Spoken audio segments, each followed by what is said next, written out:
Hello students, आज की video में डिस्कस करेंगे question answers. Class 9 subject English main reader book Beehive, Beehive से पोएट्री सेक्शन और पोएट्री सेक्शन से आपकी बहुत ही इंटरेस्टिंग पोएम है rain on the roof by Coates Kinney. Rain on the roof poem के क्वेश्चन आंसर्स की ये वॉल्यूम नंबर 2 है। ये सभी क्वेश्चन आंसर्स रिटन फॉर्म में आपको आपकी अपनी वेबसाइट parikshaSafalta.com पर मिल जाएंगे। चलिए डिस्कस करते हैं।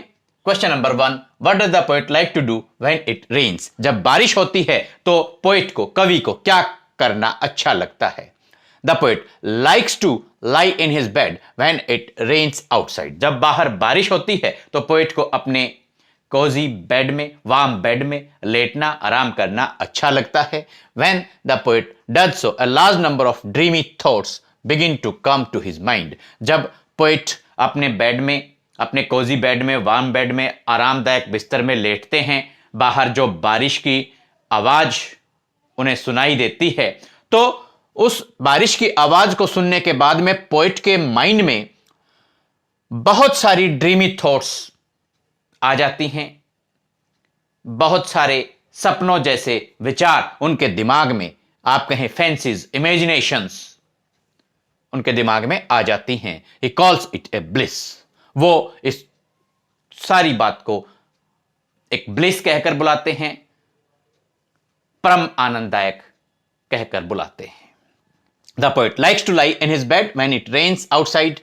When the poet does so, a large number of dreamy thoughts begin to come to his mind. He calls it a bliss. Question number 2. What is a single major memory that comes to the poet? Who are the darling dreamers and he refers to? Who are the darling dreamers he refers to?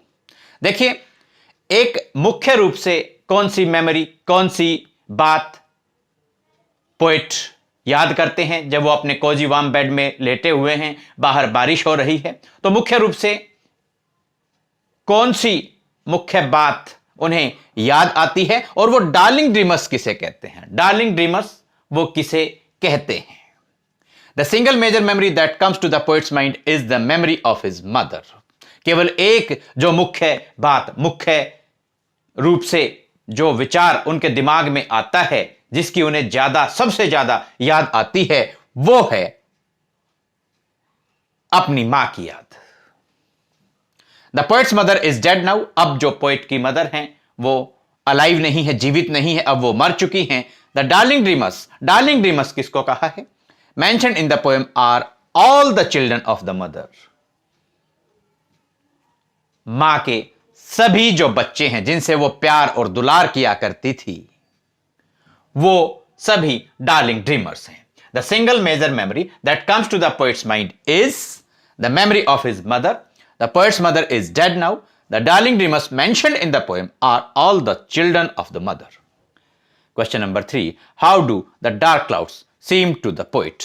Poet को जो dark clouds हैं, humid shadows हैं, वो कैसे दिखाई देते हैं? The dark clouds seem to the poet like humid shadows. Poet को जो डार्क क्लाउड्स हैं, काले बादल हैं, वो ह्यूमिड शैडोज के जैसे दिखाई देते हैं। ह्यूमिड, नमी से भरी हुई, शैडोज, छाया, वाटर वेपर से या वाटर से लबालब भरे हुए जो बादल हैं, वो पोएट को ह्यूमिड शैडोज के जैसे दिखाई देते हैं। The dark clouds have a lot of water in them. और इन काले बादलों में बहुत ज्यादा पानी भरा हुआ है। The poet is lying in his bed. Poet अपने बिस्तर में लेटे हुए हैं। When it is raining outside. जब बाहर बारिश हो रही है उस समय पोएट अपने बेड में लेटे हुए हैं। Just then his dead mother's imagination, आप कहें मेमोरी, टेक्स प्लेस। तभी उनको अपनी मरी हुई मां की याद आती है। अपनी मरी हुई मां की जो कल्पना है वो उनके दिमाग में आती है। So the poet says that the sadness weeps in rainy tears. इसलिए पोएट कहते हैं कि जो उदासी है वो एक प्रकार से इन बारिश की जो बूंदें हैं, इनके रूप में आंसू बनकर बरसती हैं, बहती हैं।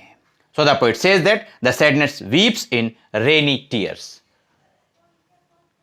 बारिश की बूंदों के रूप में जो उदासी है वो आंसू बनकर बहती है, यानी कि जो बारिश की बूंदें हैं वो उदासी के कारण आंखों से निकले हुए आंसुओं के समान हैं। अपनी मदर को, अपनी डेड मदर को अपनी इमेजिनेशन में, कल्पना में पोएट जब याद करते हैं तो उनके मन में जो सैड फीलिंग्स आती हैं, इसलिए उन्होंने कहा है, so the poet says that the sadness weeps in rainy tears. दोबारा से आंसर देखिए, the dark clouds seem to the poet like humid shadows. These dark clouds have a lot of water in them. The poet is lying in his bed when it is raining outside. Just then, his dead mother's imagination takes place. So the poet says that the sadness weeps in rainy tears. Students, Rain on the Roof poem के question answers की volume number 2 थी। Volume number 1 में आपने important phrases हमने discuss किए थे, उनको आपने जरूर लर्न करना है। और अगर आप ये दोनों ही वॉल्यूम्स अच्छे से देख सुन लेते हैं, ये सभी क्वेश्चन आंसर्स अपनी नोटबुक्स में नोट डाउन करके लर्न और रिवाइज कर लेते हैं, तो कोई भी ऐसा क्वेश्चन इस पोएम का नहीं बचता जिसका आप आंसर ना कर पाएं। आपकी नेक्स्ट पोएम के क्वेश्चन आंसर्स के साथ आपसे फिर होगी मुलाकात। Thanks, have a nice day.